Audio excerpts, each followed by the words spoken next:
Welcome to Sharky's Talk Show, powered by Language Space and Sharky's Play School. आज के अपने इस talk show में हम बात करेंगे मिस इकरा हमीद से।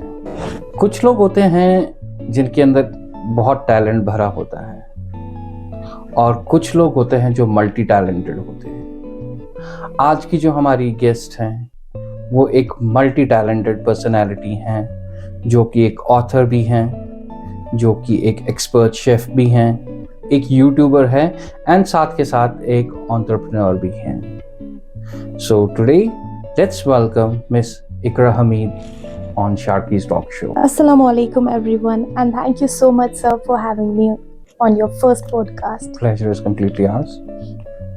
My name is Ikra Hameed. I'm an author, I'm an entrepreneur, I'm a YouTuber. Alhamdulillah. इकरा जी, जो सबसे पहली चीज़ मैं आपसे जानना चाहूँगा अपने शॉर्कीज़ के स्टॉक शो में, वो ये है कि आपकी जर्नी शुरू कहाँ से हुई? सर, मेरी जर्नी जो है, मैंने जो स्कूलिंग मेरी हुई है वो सेंट जोसेफ स्कूल से हो गई है। एंड उसके बाद ही बनना तो मुझे ऑथर नहीं था। बोलते हैं ना कि हमें बनना कुछ और होता है एंड किस्मत हमें कुछ और बना देती है। तो मेरे हर एक फैमिली मेम्बर का एक ड्रीम था कि मैं डॉक्टर बनूं। यहाँ पे मैं उस इंसान का नाम लेना चाहूँगी जिसको मेरी इस जर्नी में बहुत ही ज़्यादा शौक था कि मैं डॉक्टर बनूं। वो है मेरी नानी। बट अनफॉर्चुनेटली अल्लाह ताला ने उनको उससे पहले ही लिया। एंड उसके बाद मैंने MBBS की कोचिंग भी करी है, बट नहीं हो पाया। उसमें भी अल्लाह ताला का शुक्र है। एंड अगर मैं आज डॉक्टर होती तो शायद ऑथर नहीं होती, बट आज ऑथर हूँ। उस चीज़ के लिए भी मैं अल्लाह ताला का बहुत ही ज़्यादा शुक्र अदा करती हूँ। एंड अपने पेरेंट्स का, जिन्होंने मुझे बहुत पहले से एक बैकबोन रहे हैं मेरी जर्नी में। चाहे वो मेरे ऑथर की जर्नी हो, चाहे वो स्कूलिंग लाइफ हो, चाहे वो एंटरप्रेन्योर की जर्नी हो, हर एक जर्नी में मेरे पेरेंट्स मेरे साथ हमेशा खड़े रहे हैं। एंड उस चीज़ के लिए मैं थैंक यू अल्लाह ताला से, जिन्होंने मुझे ऐसे पेरेंट्स दिए हैं। तो जैसा कि आपने कहा कि आपकी जो बेसिक एजुकेशन है वो सेंट जोसेफ में ही हुई है। जी sir. One of the renowned school जो बारामूला का है।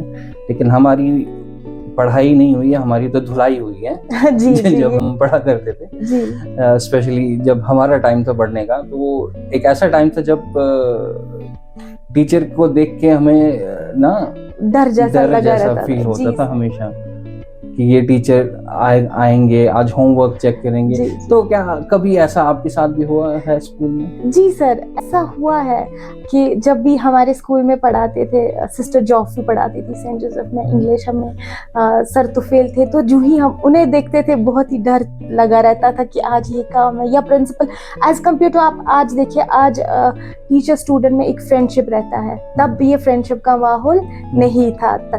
तब हमें बहुत ज़्यादा डर लगता था कि ये होगा, आज वो करेंगे। तो आज का और तब का माहौल टोटली डिफरेंट है। और ये जो बचपन का टाइम होता है, ये एक ऐसा टाइम होता है जब ऑनेस्ट फ्रेंड्स बनते हैं आपके। जी, ये वो टाइम होता है जो फ्रेंड्स आपके उस टाइम पे बने वो थ्रू आउट लाइफ आपके साथ होते हैं। जी सर। जब भी आपको जरूरत होती है वो आपके पास होते हैं। तो जी। आपके भी फ्रेंड्स उस टाइम पे वैसे थे जिनसे आप अभी भी टच में हो? मेरी फ्रेंडशिप, हमारे सर्कल में 4 to 5 फ्रेंड्स हैं एंड अल्हम्दुलिल्लाह हम लोग अभी भी टच में हैं। अभी भी एक दूसरे को कुछ भी हो पूछते रहते हैं, बात करते रहते हैं। फिर चाहे हमारा स्कूलिंग का, उसके बाद हायर सेकेंडरी, उसके बाद कॉलेज, यूनिवर्सिटी, बहुत सारे लोग आए गए, लेकिन वो फ्रेंडशिप नहीं छूटी। हाँ, वो साथ चला। तो सेंट जोसेफ से निकलने के बाद आप कहाँ फिर गए? उसके बाद हायर सेकेंडरी में मैंने +2 तक किया एंड मेरा सब्जेक्ट मेडिकल था। उसके बाद वहाँ से होके सीधा कॉलेज, पहले सबसे कॉलेज पहुँचने से पहले मैंने 1-1.5 साल श्रीनगर में दिया, SN दास गुप्ता कॉलेज में। तो मेरी सिलेक्शन तब CET एग्ज़ाम होता था, 50% मार्क्स लाए एंड हमें एडमिशन दिया जाता था। तो मेरा एडमिशन भी हो गया अलीगढ़ में। MBBS एंड BDS के लिए सिलेक्ट भी हो गई, जाना था। जो ही जाने का वो सारा पैकिंग वगैरह हो गया एंड नेक्स्ट वीक मेरी नानी की डेथ हो गई एंड वो सब कुछ ख़त्म हो गया। So sometimes do you regret कि आप उस टाइम पे नहीं जा पाई, या अगर आप जा चुके होते तो लाइफ कुछ और होती। हाँ हाँ, ये तो है ही, अगर मैं तब गई होती तो। लेकिन अल्लाह ताला का उसमें भी शुक्र है, क्योंकि अगर हम कुछ भी करते हैं ना, उसमें अल्लाह ताला का हाथ होता है ना। वो थोड़ा सा वो चूक हो गई, मैं बोलती हूँ चलो अल्हम्दुलिल्लाह। अगर मैं डॉक्टर होती तो ऑथर नहीं बन पाती। अभी जब आप इस पॉइंट पे आ गए हो, ये आप ऑथर भी बन चुके हो, जी आप यूट्यूबर भी हो, आप माशाल्लाह एक अच्छे शेफ भी हो, जी सर। तो अभी आपके लिए क्या टाइम मैनेज करना इजी होता है या इजी तो नहीं difficulties है, आती इजी तो कुछ भी नहीं होता है लाइफ में। अगर कोई बंदा कोई भी काम करे, बहुत डिफिकल्ट रहता है।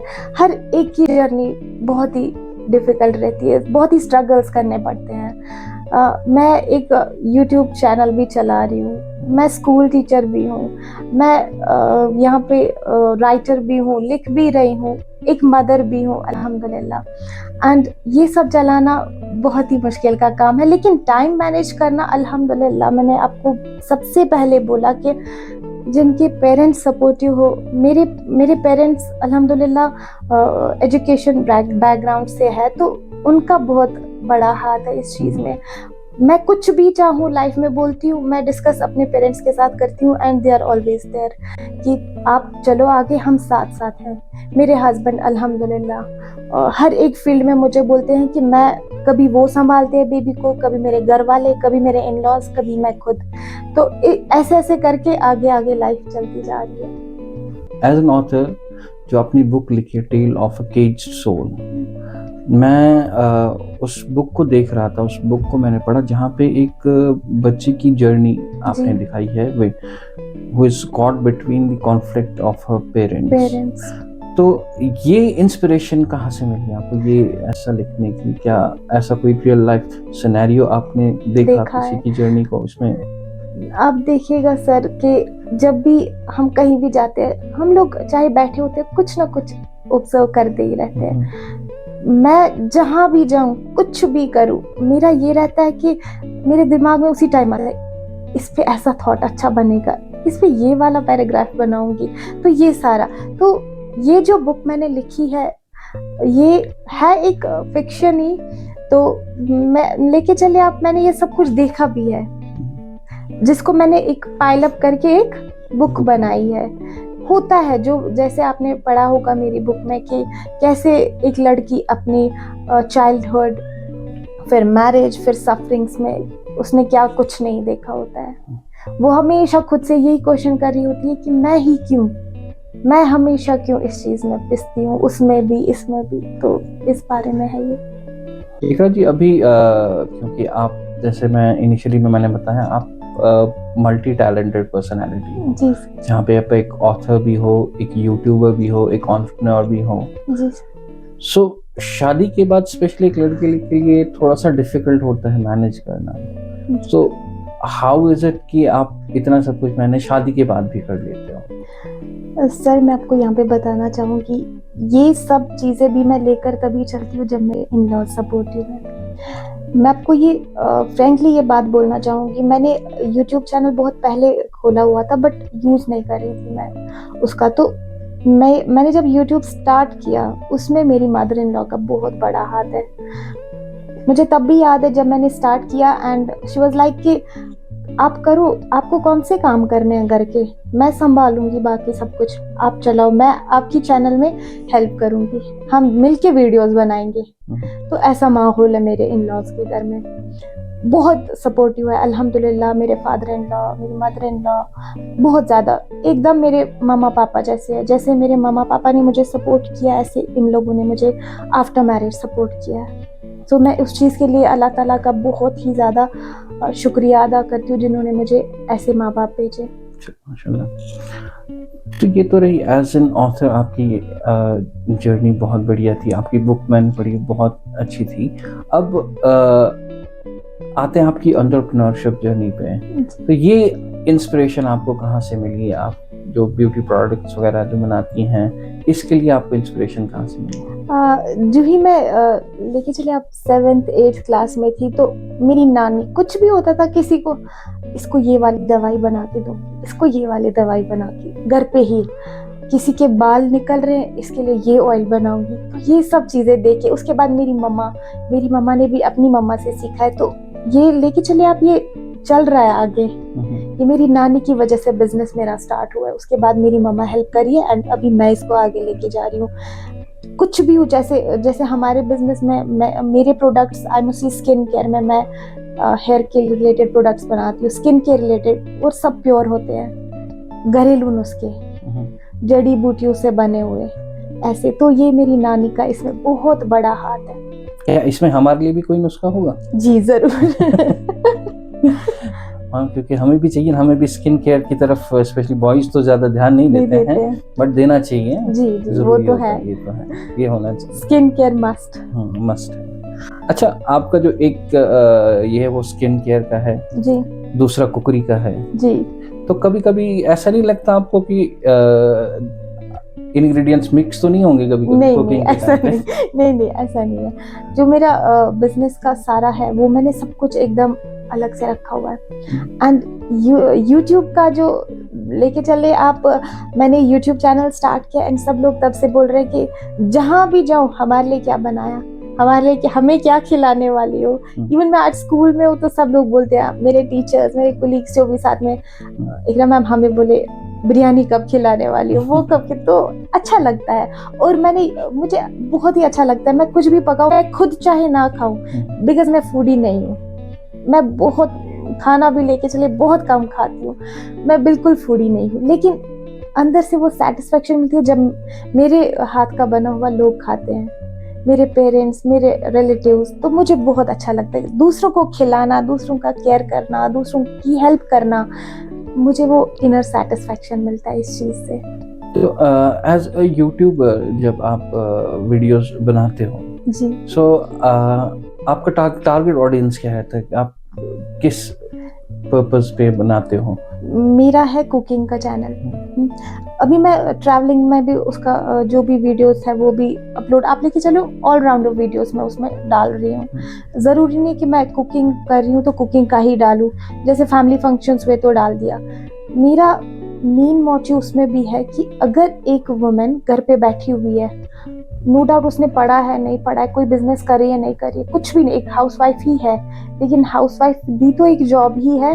24/7 वो तो किचन में बैठी होती है, उसको कौन पूछेगा, है ना। अगर वो घर से ही ये चलो चैनल ही स्टार्ट करे, वो तो पूरी दुनिया देखेगी ना क्या कर रही है, कौन क्या कैसा क्या बना रही है।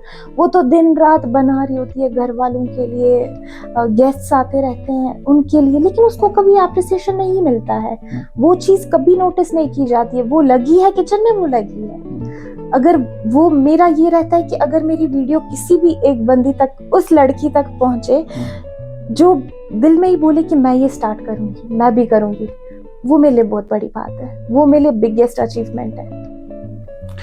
कभी कभी ऐसा आपको लगता है कि आपके लिए भी एक डे ऑफ होना चाहिए जब आप बैठो और कोई आपके लिए काम करे आपके बदले?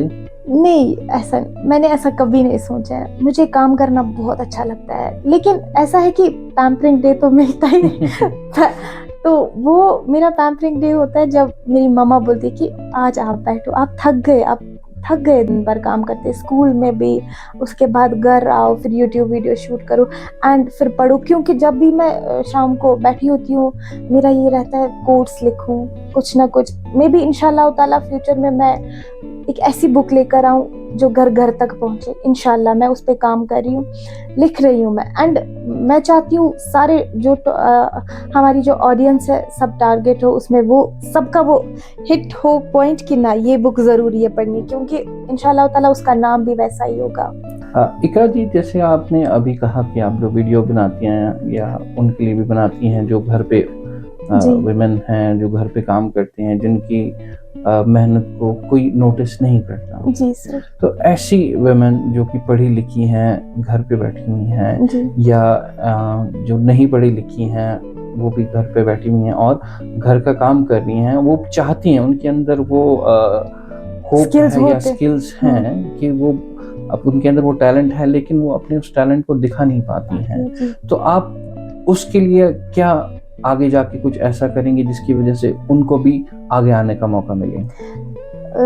ज़रूर, क्यों नहीं, मैं ऐसा ज़रूर करना चाहूँगी एंड इंशाल्लाह कर भी रही हूँ कि जो भी वीडियोस अल्हम्दुलिल्लाह जहाँ भी जाती हूँ हर जगह बोलते हैं कि आपने ये वीडियो बनाया था, मैं सोच रही हूँ मैं भी करूँ। हर जगह जहाँ भी मैं जाऊँ तो मेरे लिए ये अचीवमेंट ही हुआ। मैं चाहती हूँ अगर ऐसी कोई भी वुमेन हो, घर पे बैठी है, कुछ काम नहीं कर रही है, सिर्फ और सिर्फ हाउसवाइफ हो एंड लोग उसको नोटिस ही नहीं करे, आप क्या कर रहे हो, नॉर्मली बोला जाता है कि हाउसवाइफ है ना, बहुत ही बोलते हैं ना, वो हल्के में लिया जाता है ये बात। हाउसवाइफ है, घर बैठी है बेचारी, पढ़ी लिखी भी है लेकिन घर बैठी है, उसको कोई वो रिस्पेक्ट नहीं मिलता। तो मैं चाहती हूँ कि उन लड़कियों को आगे आना चाहिए, अपना टैलेंट पूरी दुनिया को दिखाना चाहिए। आई होप कि जो भी लड़की ये वीडियो देखे वो इस इंशाल्लाह। मैसेज को सुने, क्योंकि आज के टाइम पे बहुत ज़रूरी है कि एक लड़की अपने आप को एम्पावर करे। जी सर, ज़रूरी है। आज के दौर में ये बहुत ज़रूरी है कि हर एक लड़की अपने आप को एम्पावर करे, जी, सपोर्ट करे। वो ना सिर्फ एज फाइनेंशियली या हाउसवाइफ ही रहे, बल्कि वो अपनी स्किल्स को भी भी इम्प्रोवाइज करें। लेकिन जब लास्ट क्वेश्चन मेरा आपसे ये रहेगा, जी सर। आप मैसेज हमने अपने व्यूअर्स को दे चुके हैं कि वुमेन एम्पावरमेंट बहुत ही ज़रूरी है। अब आगे फ्यूचर में आपके क्या प्लान्स हैं, इसको कैसे आप इम्प्लीमेंट करना चाहोगे? फ्यूचर में मैंने सोचा, मैंने आपसे पहले ही डिस्कस किया है कि मैं बुक अभी लिख रही हूँ, उससे भी घर घर तक बात पहुँचेगी इंशाल्लाह ताला एंड वीडियोस भी बना रही हूँ, उससे भी मैसेज जा रहा है। आपके अल्हम्दुलिल्लाह आज का पॉडकास्ट ये फर्स्ट पॉडकास्ट है मेरा एंड अल्हम्दुलिल्लाह मैं बहुत ही शुक्रगुजार हूँ शारकीज़ की, आपने मुझे बुलाया, इनवाइट किया सो दैट मेरी ये मैसेज आगे जाके लोग सुने एंड इंशाल्लाह ताला मेरा ये रहेगा कि अपना जो भी मेरा चल रहा है, जो मैं मल्टीटास्किंग कर रही हूँ उसको मैं आगे लेकर जाऊँ एंड सब मेरी वजह से इंस्पायर हो कि अगर ये कर सकती है हम क्यों नहीं। Thank you so much for having me. Thank you very much for Thank you.